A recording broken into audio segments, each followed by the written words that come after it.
นางคนเล่าไอ้ใส่ปอมเมาสายเฮาเมากับสุนางคนเล่าสายเฮาเมากับสุนางคนเล่านางคนเล่าไอ้ใส่ปอมเมาอันสุนางที่มาห่างลีอยู่ที่เลอเนื้อซื้อใครทำตัวนางไว้หลาดหมอกดูสู้หักมีเยาหาเศร้าเหินมีเยาหือหลาดหมอกดีซื่อทั้งว่าไปยามมีสายไข่ย้อนหักดำเตอคือนางคนเล่าไอ้สายปอเมา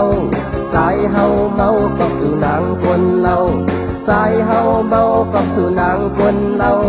นางคนเล่าไอ้สายปอเมา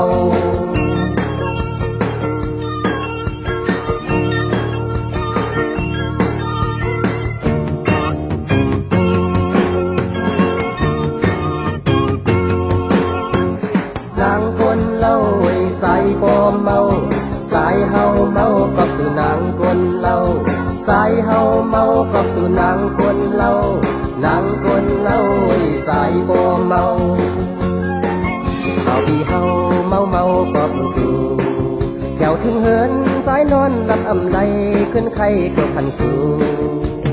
วันนั้นน้องหลัดสายน้องว่าน้องทักอยู่เกิดถึงเมื่อเลี้ยวในน้องไปขาดยานสายขึ้นหัดเปียงเปื้อนก็เมื่อเยานางคนเล่าไอ้สายปอเมา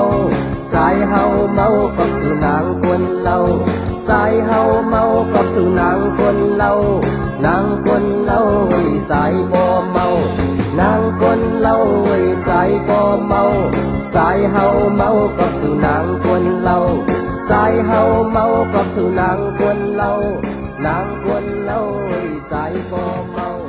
สายเฮาเมากับสู่นางคนเล่านางคนเล่า